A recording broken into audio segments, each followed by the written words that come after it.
A lot of our clients get to us here and it's because of an ultimatum, or it's because shit hit the fan, or it's because they have nowhere else to go.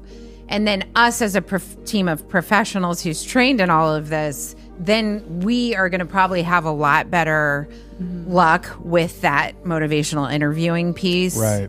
But let's be honest, a lot of our clients come and they only have external motivation. It's only, oh my God, my life is in shambles, or my wife's going to leave me. They haven't yet found that internal motivation, and that happens a lot of times here, and that's okay too. Yeah. You get this overwhelming joy because you see your loved one doing very well. Yeah. But it's also understanding not to be a negative person or have negative thoughts, but you have to understand this is a chronic disease. I did. I mean, for years, I was like, okay, yeah, I'm an addict. Like, I admit that. Like, I know I'm an addict. I'll die an addict. Like, that's just is what it is. But there was no follow through or willingness to do anything different than what I was doing. Ready, Maya? I'm very ready. I'm always ready. T, you ready? I'm ready. Born ready. Maya's the star here. Here we are, Real Recovery Talk. I am your host, Tom Conrad. In today's episode, we have Dr. T. Hello, hello. And we have a lovely lady by the name of Maya. Hello, Maya. Hi, Thomas. First things first, thank you for tuning in on the podcast app, whichever one that you choose to use. And thank you for watching on YouTube. In the end, if you have any comments, questions, or concerns, you could always reach us, info@realrecoverytalk.com. Again, that's info@realrecoverytalk.com. And ultimately, we want to help you turn your mess into your message, right, ladies? Absolutely. That's right. Hello, Maya. Hi, Thomas. I know you love. Is this coming. close enough to me? Yes, it is. Are you sure? Yeah, can it's actually how a little. far? That's can good, I go right? like right there? That's perfect. Okay, thanks. Yeah. I hate this thing in my face, just so everyone's aware. Yeah. And don't even go deeper with that comment, because he Okay. likes to make a fool of me on the podcast. No, you like to make a fool of yourself. You guys are like an old married couple. Yeah. I know. All right. Well, here we are. We, T and myself wanted to bring Maya on because she's what are you? I'm a human being, Tom. Yeah, but other than that. I'm a woman. I'm amazing. No, I'm also a therapist. What kind of therapist? I am a psychotherapist. Yeah, but what's your mental credentials? Health. So I'm a licensed clinical social worker. Can I ask you something? Yeah. What's the difference between a licensed clinical social worker and a licensed mental health counselor? Not a whole lot in terms of like what I'm able to do by law, which is practice psychotherapy, and that kind of diagnose, et cetera. So LMHC is the similar thing. It's just slightly different context and perspective. I'll say one of the massive differences with LMHC and an LCSW is that we take a person and environment perspective in social work. We're very holistic in the sense that we take into consideration environment, community, home, family dynamics. So it's not just looking at the individual and what's going on with them internally and like their pathology. It's more about like considering the person in the environment, which I think is a beautiful perspective. Yeah, me too. And very valid. Well, we get asked that quite a bit. Yeah. So there you go. That's the answer. That's the answer. Same schooling amount. Yeah.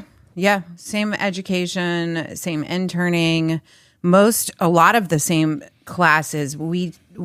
It's just different we take more sociology courses and, so in different like underlying kind of perspective in the sense that we're taught to really, like if, for instance, you're treating a middle-aged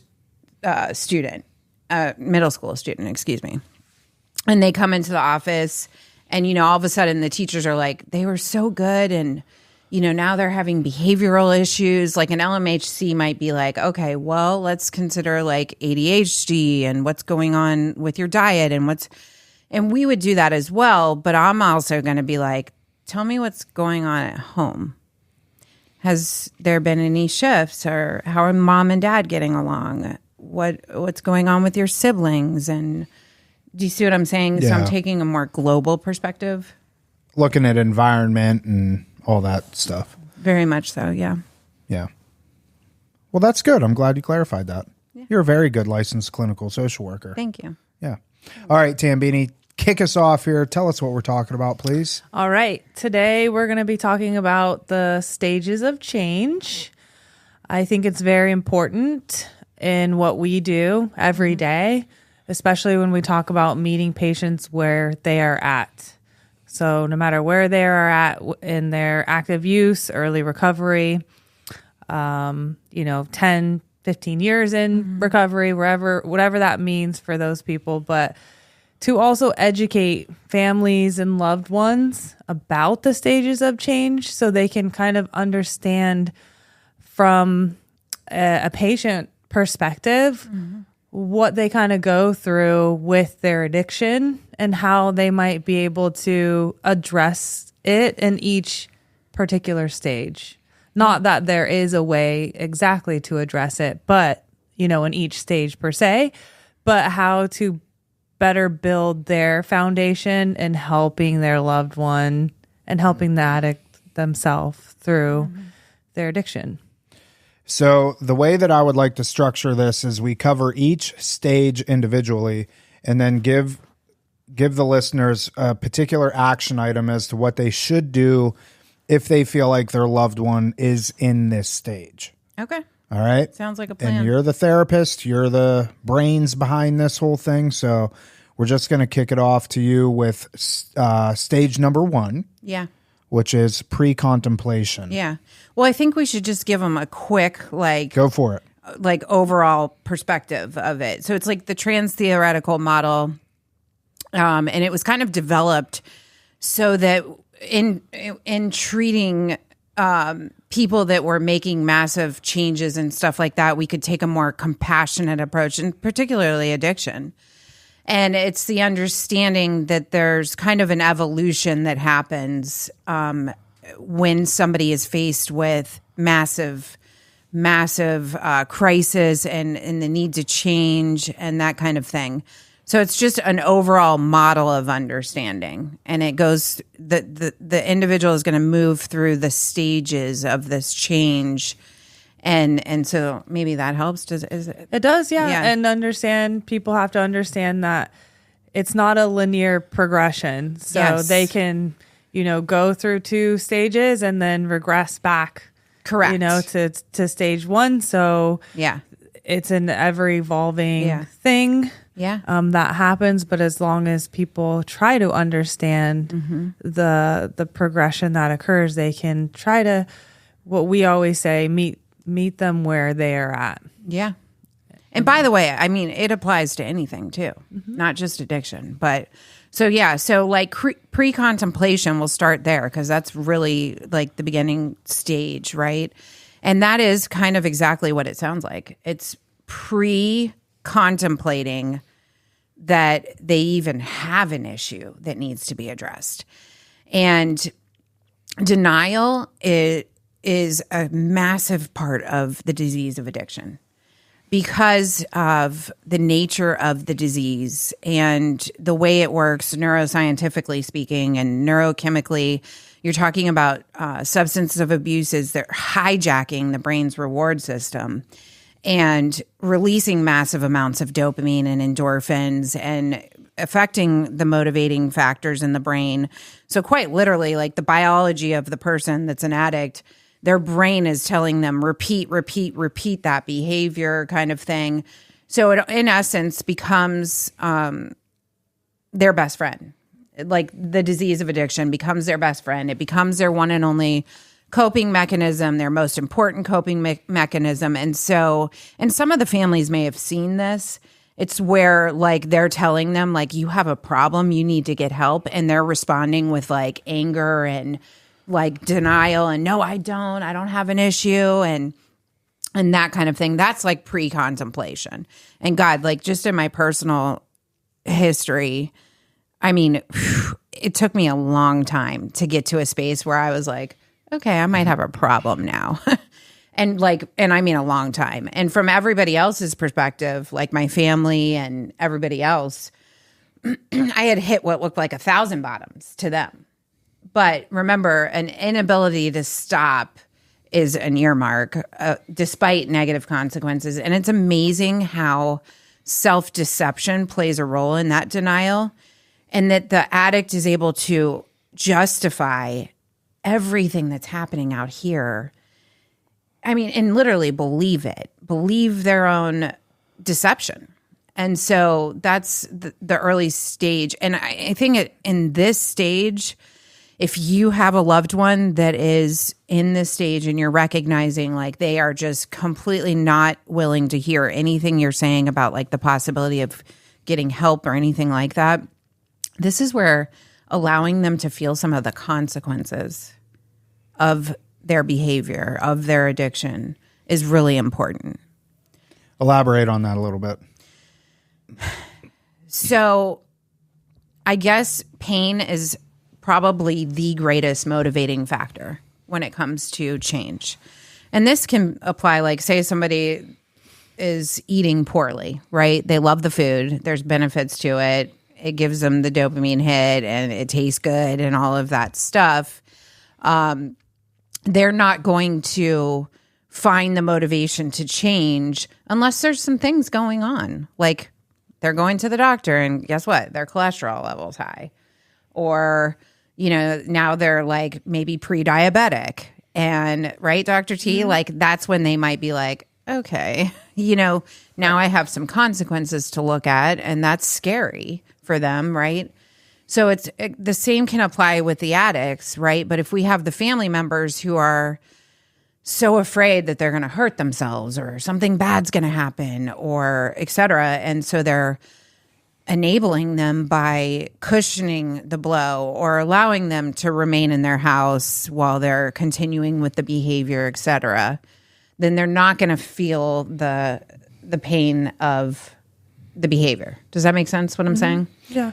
So... Yeah, I mean, this can look like many different things, and depending on where this person is in their using, if they're an adolescent, obviously you're kind of constrained with what you can do. Yeah.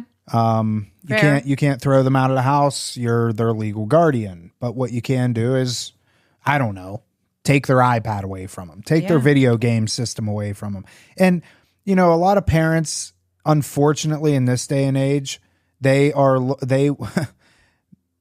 would prefer that their kids have distractions because it makes it easier on them. Mm-hmm. But in actuality, it only perpetuates the problem and makes it so much worse. Mm-hmm. But, adolescence and that aside, if you have an adult, 18 or older, mm-hmm. and they're in this pre-contemplation stage, oftentimes it takes a group of people to move them on to the next stage, which is contemplation, because outside of other people in my life that were willing to, uphold boundaries with me and stuff, I would have stayed in pre-contemplation until I was damn near dead. Oh, yeah. 100%. It wasn't until I got fired from my job. My dad told me I didn't have a place to live anymore, and I didn't have really anything. Yeah. And now I was kind of forced into, okay, maybe there is something to this, and then you get into the contemplation stage. T, you have anything to add? No, that's what I was going to say. You just touched on all of that. It's basically if we could, give a piece of advice to families and loved ones, it would just be setting those healthy boundaries for themselves, obviously, but more so for the addict that is affecting them, whether that is cutting off their funds, not allowing them to live there anymore, allowing the addict to have consequences, but it's not them yelling at them and telling them, but just changing their own behavior, mm-hmm. which in essence affects that dynamic between them and the addict to help enable that. Yeah. The only thing that I want to add before we move on, and because I want to give them an action item for every step. Yeah. The thing I would recommend doing in the pre-contemplation stage, if you notice that your loved one is in this stage, they're acting out, they're continuing to use despite negative consequences. Now is the time that you start researching mm-hmm. and figuring out, okay, when, for lack of a better way to put it, shit hits the fan, what are we going to do? Right. Treatment, seeking out treatment options, whatever that case is. reaching out to your local church or your local Al-Anon group or whatever the case 100%. is. You know, start getting involved, start researching, because lo and behold, you're going to get to that point where they need help and you don't want to have to scramble at that point. So let's move on to stage number two, contemplation. Yeah. So contemplation stage is really kind of what it sounds like. It's kind of like, okay, yeah, maybe I have an issue, you know, and I'm not really ready to like do what it takes or like put in the work, but I'm starting to accept that I might have an issue. And by the way, like we can hang out here for a long time too. I did. I mean, for years, I was like, okay, yeah, I'm an addict. Like I admit that. Like, I know I'm an addict. I'll die an addict. Like, that's just is what it is. But there was no follow through or willingness to do anything different than what I was doing. So, you know, and not to say that that's everybody's story, but I'm just saying like, but acceptance is the first piece, right? We can't work on an issue or find a solution for a problem we don't know exists or admit that exists. So this is a huge piece, right? And a lot of like this is where we can definitely work with like motivational interviewing. And like, okay, let's talk about it. Let's explore. Okay, so you're admitting like you might have an issue now. Let's talk about that. And what are your goals for the future? And how is what you're doing right now moving you towards those goals? Or is it in fact pulling you further away from those goals?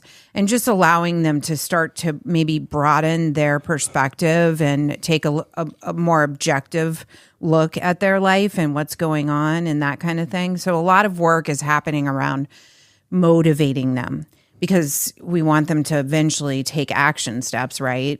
So there's a lot of like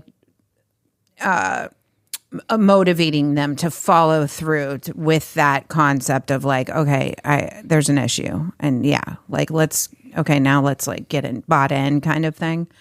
So that's what it is. Contemplation is just contemplating. No action yet, no plan yet, just contemplating like, oh, okay. Let me ask you something. You said that you were in contemplation for years. Yeah. Why? That's a great question. So I guess that the pain maybe hadn't got great enough for me. And also my addiction, like I couldn't conceptualize what it was going to take to change, I guess. Like the concept of like putting work in to change this was so daunting to me that I was just willing to stay in that space of like, yeah, I have an issue. It is what it is kind of thing. Did you know what that work consisted of? Do you think it was ignorance maybe? I think fear. Yeah. I think it was a lot of fear. I was an opioid addict. So I knew, number one, it was going to require me to detox, which scared the crap out of me. The fear of like going through detox kept me using for many, many years.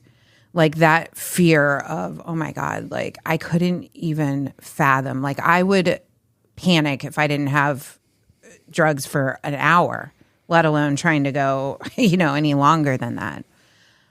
So I guess and also like, I guess I was very enabled. I guess I had found like a space where I was okay. Like I was comfortable in that place, as miserable as it was now in hindsight, looking back. I mean, my life was awful, but I just was okay with it. I guess I just accepted that outcome for so long. Do you think that anything could have happened in that time frame that would have put you from contemplation more to preparation? On a, because you used the word enabled. Yeah. You were enabled. Yeah.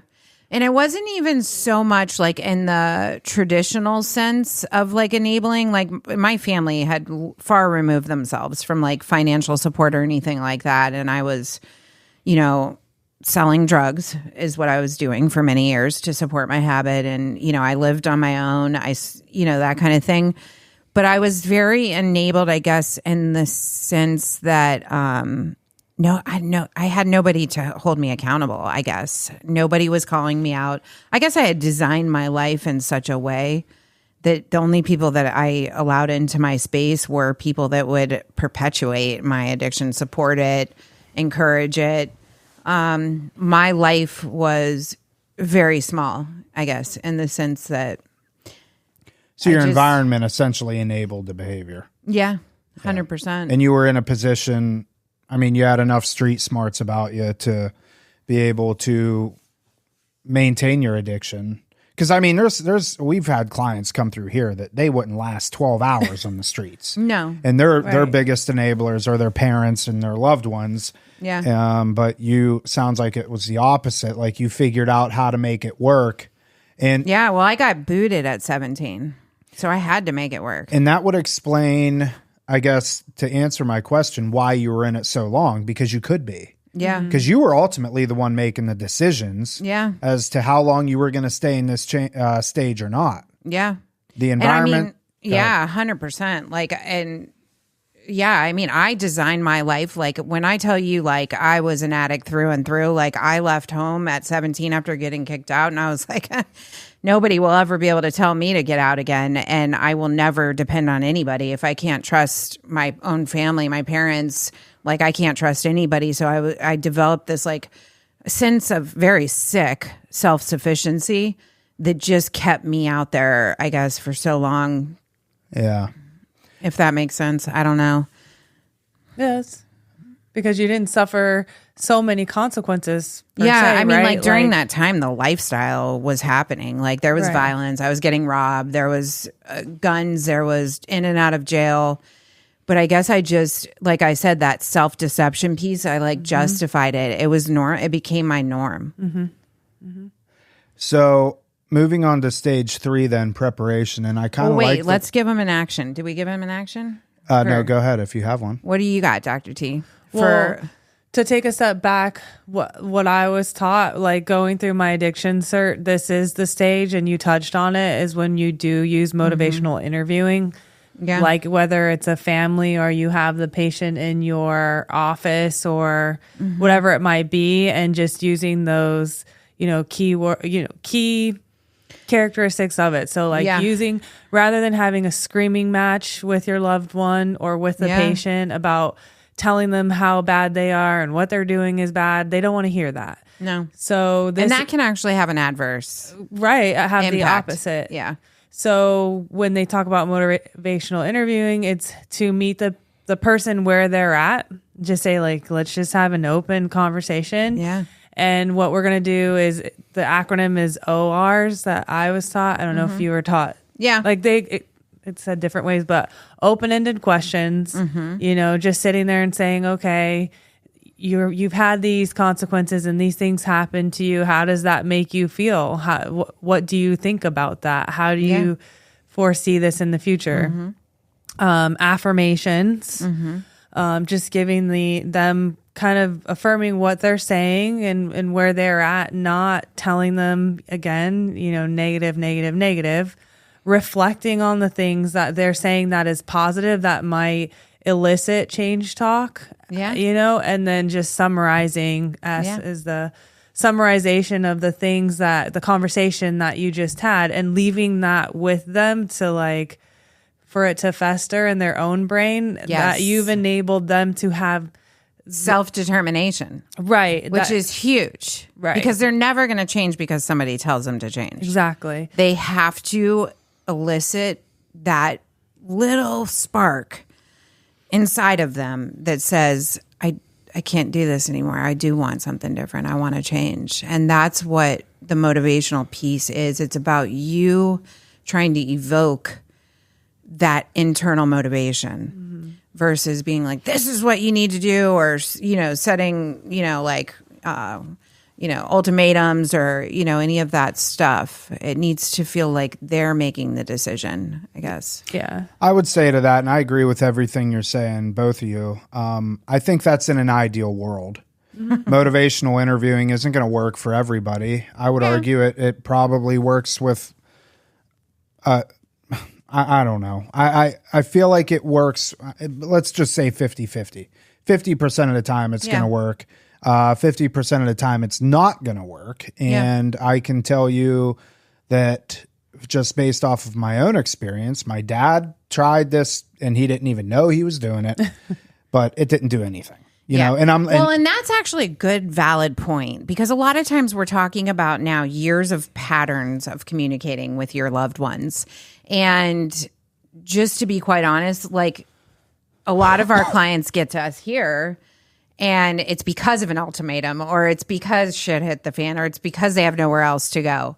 And then us as a team of professionals who's trained in all of this, then we are going to probably have a lot better luck with that motivational interviewing piece. Right.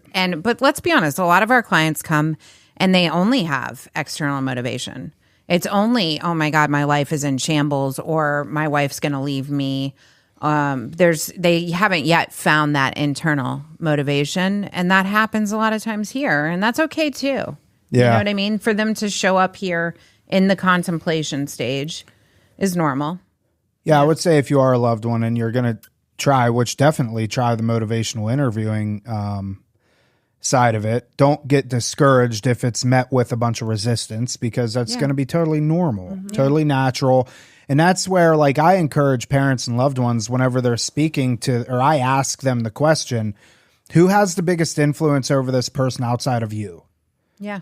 And because oftentimes parents and loved ones, their natural answer is to say, well, I do.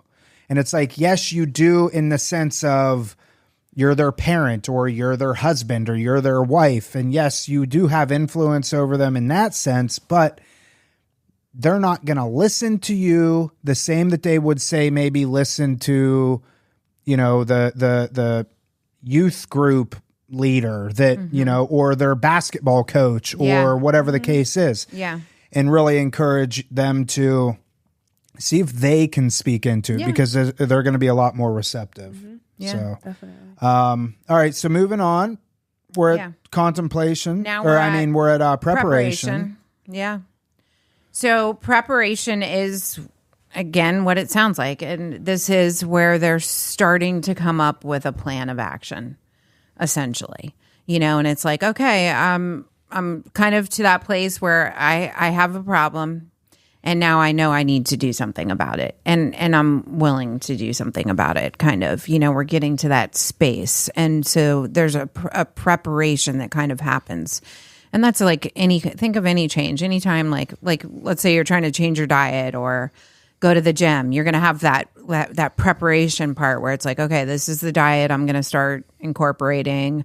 This is how many days I'm going to work out at the gym, right? So it's that preparing for moving into the change, the actual action. And so that's where a lot of times I would say, like, having the professionals around them, and having doctors and having therapists and having sober supports is super valuable and useful, because, you know, this is, you know, addiction's a big disease, man. And it takes a lot of planning and a lot of work, and, you know. Hands on deck. Yeah. T, anything on preparation? No, I agree, you know, with everything that Maya said. I think this is the stage where we just kind of support them, let them draw out their journey, and support them, and again, letting them decide what they want and how they're going to do it. Just being as supportive. But I think important in this stage too is, if you are a loved one, is still support yourself. Still do what you can to continue with your own journey, whether it's Al-Anon, support groups, whatever that might be. I would say the biggest thing from my perspective on this stage is, and it's going back to even pre-contemplation, this doesn't change for you as a loved one. Have your plans solidified by this point. Know what the resources are. If your loved one has health insurance, know exactly what it is. By this time, you should have already spoken to a handful of treatment centers and have something, one or two picked out. You have, by this time, you have called them, you have spoken to people, you have maybe done a tour, you have asked all the right questions, meaning, are the therapists licensed? How many people are in a typical group setting? How many clients does your facility have at any given basis? What's the client to staff ratio? Those sorts of questions. And know what you're getting yourself into, both on a financial sense. Is it going to cost you any money out of pocket? If so, make sure you understand what all that is. Because preparation, we don't have a crystal ball. Nobody does. Somebody could, wake up one day and decide this is the day for whatever reason. I know for myself, I woke up on September 15th, 2010, 8:00 in the morning. It was a normal day for me, except for I called out of work and I started drinking. By 3:00, it was go time. My dad I had gotten fired from my job. My dad said, "You're basically fucked." Yeah. And he had already spoken to a treatment center. They had everything lined up. My insurance was ran. Everything was done. By that night, I was on a plane. And so that's how quick this can happen. So, as far as takeaway steps, I like what you said, T, about continuing to support yourself in whatever capacity.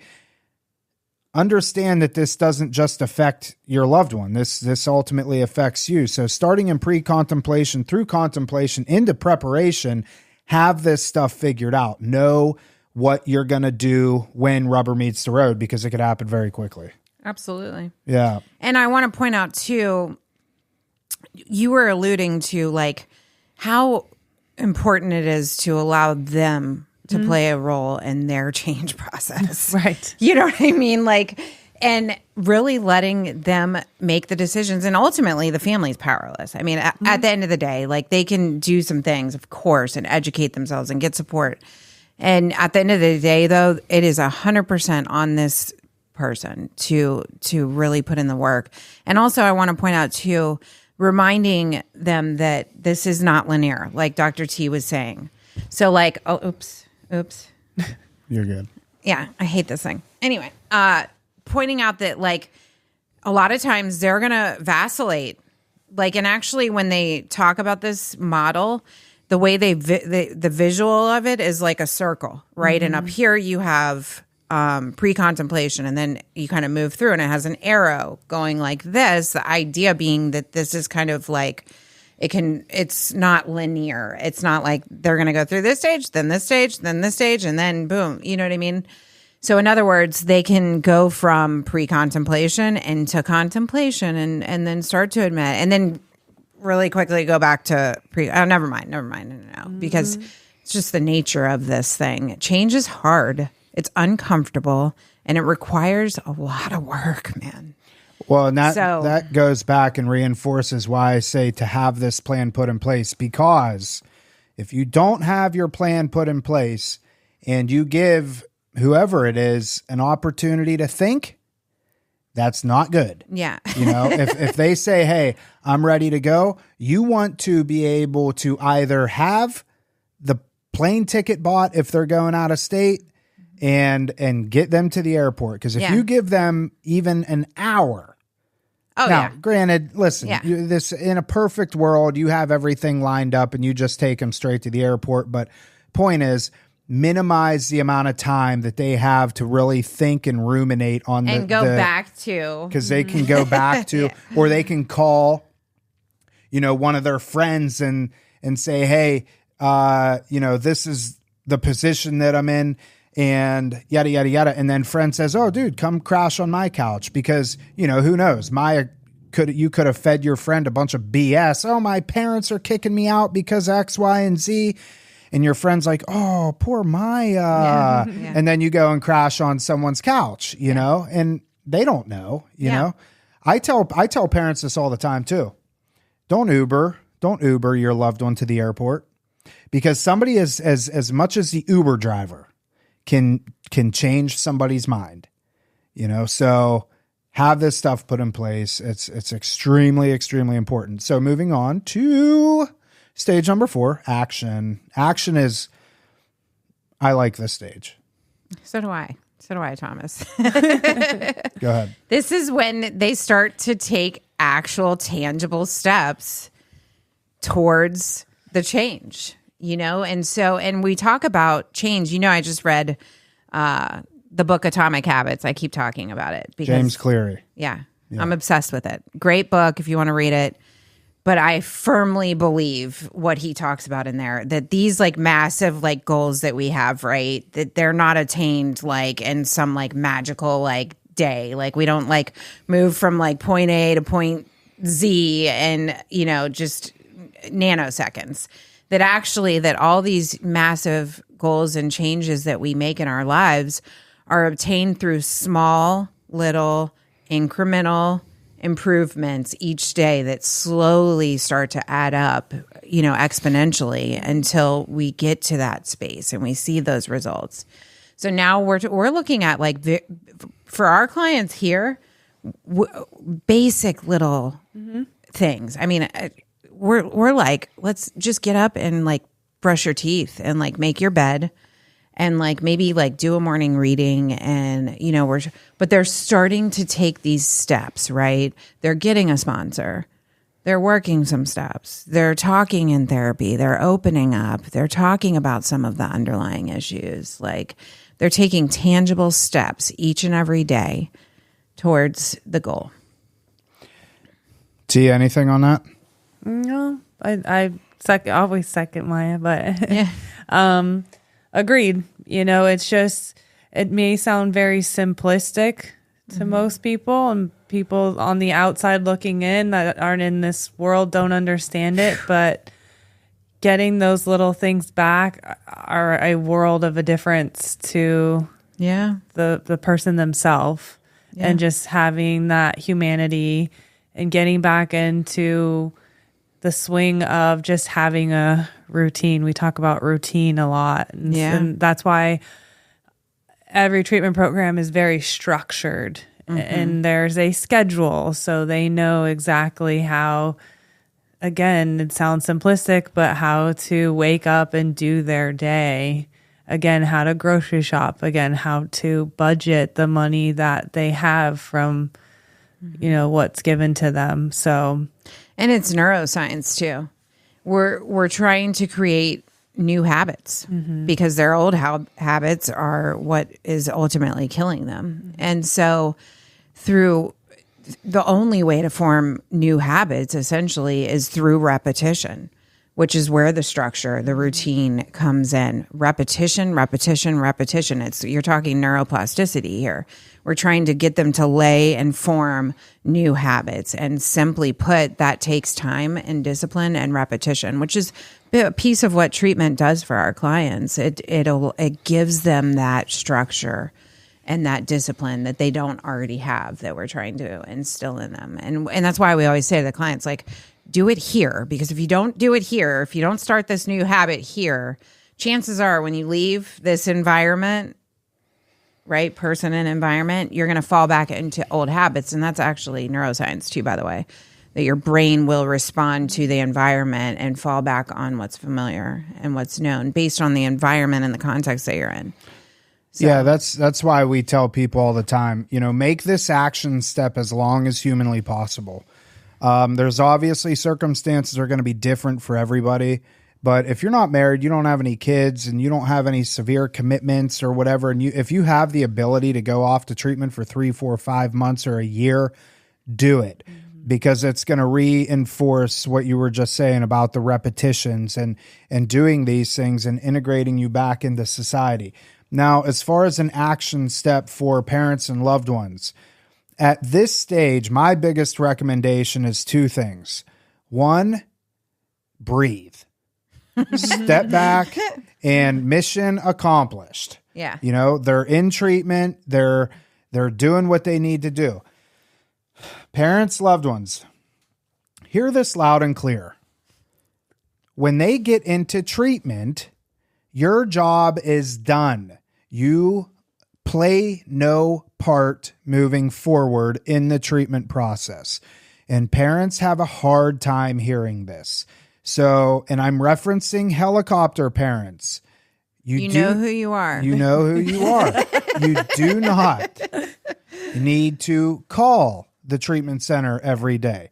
You don't need to email the therapist every day. You don't need to know what's happening on the day-to-day basis. You step back, you breathe, and celebrate and a little those bit. parents in particular are going to be in their own stage of change because a really important component of this is them learning how to take a step back, because I guarantee you the enmeshment and the codependency has been enabling the addiction all along. And not only that, but now that relationships end because one person gets sober, because the other party has tied their identity so much to saving them that all of a sudden that person starts getting better, and they're like, and I'm not saying this happens consciously, but subconsciously, it's almost like they need to keep them sick in order to continue their purpose that they've found and their identity, right? It's almost become their habit is saving their loved one.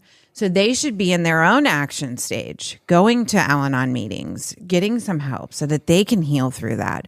This is about them healing together, right? And so if that dynamic has formed and you're recognizing that with your loved one, 100%, it's not just about your loved one getting the help, the addict. It's about you also now healing and getting some help so that we can all heal together.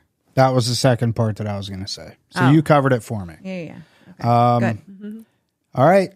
Maintenance, stage number 5. Yeah. Go ahead, Dr. T. Take this one. This is just them maintaining, all of the things that they've just learned, implementing them, making it their new habit, their new life. But it's them maintaining these things, repetition, structure, and, keeping up with their community, their recovery, whatever that looks like to them, whether it's meetings, AA, NA, sponsorships, working their steps, making the decisions to support their new lifestyle, to maintain their sobriety and to keep themselves in check.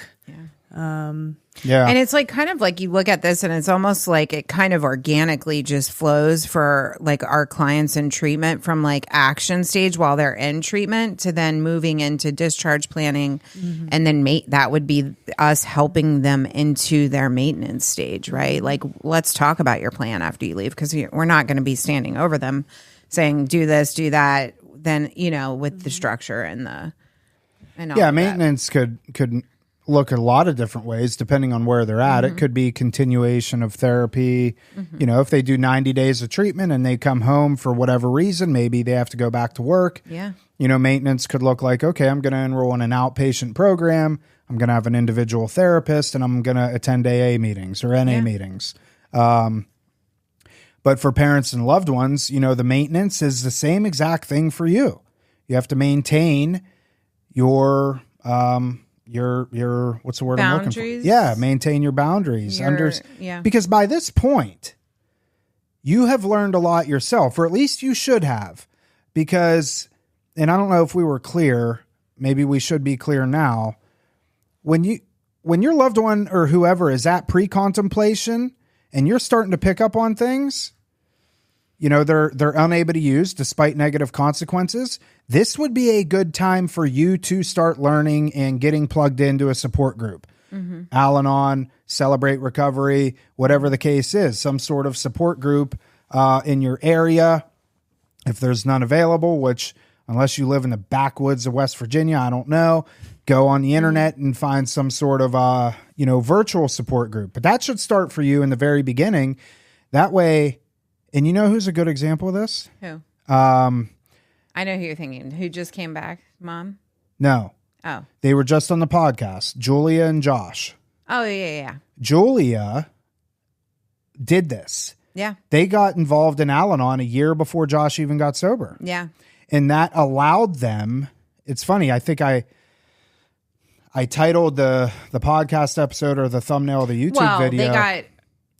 When he finally got sober for the last time. Yes. Yeah. Because he had come to us before. He had a couple slips and stuff. And then the parents got involved in Al-Anon. Best thing that ever happened. Equipped them to, in the video. And if you haven't watched it, go back. I think it's I don't know what number, 360, maybe 362. You can put it up when you edit. Yeah. Mom said, cause Josh called mom from jail. Yep. And he's like, Mom, what do I do?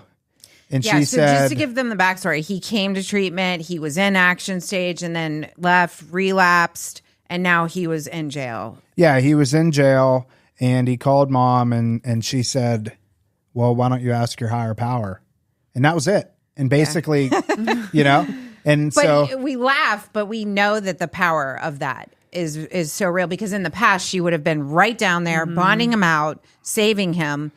He wouldn't have learned the lesson that he learned out of that experience, which is so beautiful, because now he's thriving. And I mean, it's coming up on a year in April. Yeah, phenomenal. So yeah, you should by this point have a solid support group, and you're on your own maintenance journey in the last stage. And hopefully we don't get to this point, but as relapse. Yeah. And it happens, but it does. It does happen when maintenance falls off. Yeah. Right?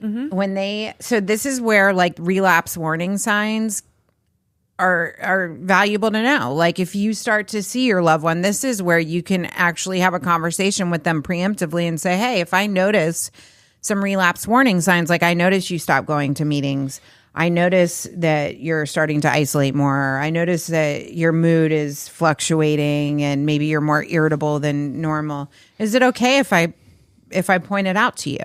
Yeah. And, having that conversation with your loved one in the whole relapse prevention planning phase, et cetera, is really important. But where was I going with that? I don't know. I mean, it's all kind of, the interesting thing is when somebody's in recovery, you can be in recovery. You can relapse, right. You can be in the maintenance stage, but then, still being sober, you can go to pre-contemplation or contemplation. A lot of times people say, oh, was I really an addict? Was I really an alcoholic? And I noticed just being an addict in long-term recovery that as the years go by, those thoughts can creep in. Like, it's been 7 or 8 years now. I bet I could have a glass of wine. And then I'm like, yeah, right. You know what I mean? So like we can definitely hop around. But that's what I was saying. Like when the maintenance falls off, relapse can happen. And let's be honest, like recovery is a lifelong journey, man. And this is a chronic illness that's never going to go away. Like I learned that lesson when I just had my surgery and they gave me a tramadol. It's been almost 8 years since I had any substance in my body. And the second I put a substance in my body, an opioid in my body, it triggered me. You were smoking meth? Mine's like, I got surgery on my shoulder and I was smoking meth. I was, in the alley looking for something. Yeah. No, seriously though, right away within hours of taking it, the mental obsession kicked in. And thank God that I have the awareness and I've done the work that I've done at this point. And I went, whoa. But it reminded me, it was actually a really humbling experience for me. It reminded me like, oh my God, I'm an addict forever. Like there's no, like, it doesn't matter if it's been 5 minutes or 5 years or 50 years. The second I put a mood or mind altering substance in my body, like I just react differently. And so that's what keeps me maintaining. Like is like, I remind myself on a regular basis, like I don't want to go back. That's, I don't want to go back to active addiction and what my life used to be because I have a beautiful life. And our coworker, Ben, calls it, what does he call it? Recovery capital? Yep. Yeah. Recovery capital. Like I've built a life now that is beyond my wildest dreams that I'm not willing to lose. So I look at like my maintenance as like a necessity so that I can maintain the life that I have today, that kind of thing. But relapse happens, man. Yeah. It does. And they can learn from that, and so...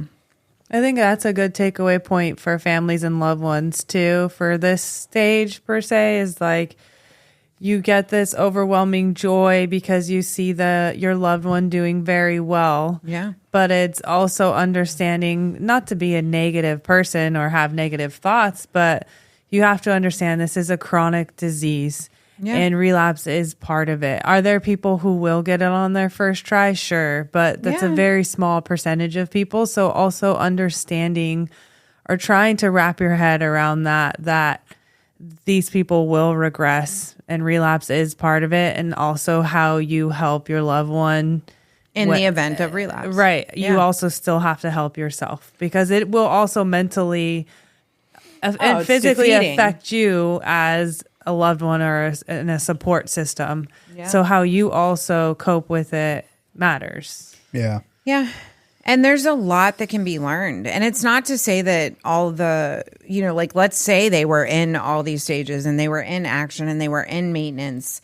The good news is they didn't lose the how to. Mm-hmm. Like, they can then go, oh, okay, I remember this. Like, let's, look at what happened with this relapse. And I know now I have that foundation to go back to and go back to the basics, man. Get back in it.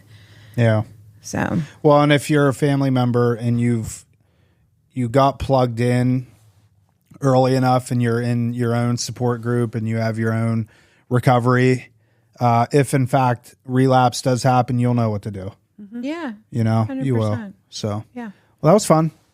It was a blast. That was great. I love it. It was a blast. Thanks, Maya. Yeah, and I got to show off my new leopard jeans. I so. think they're Those wonderful. are nice. Yeah. I know. Where'd you get those?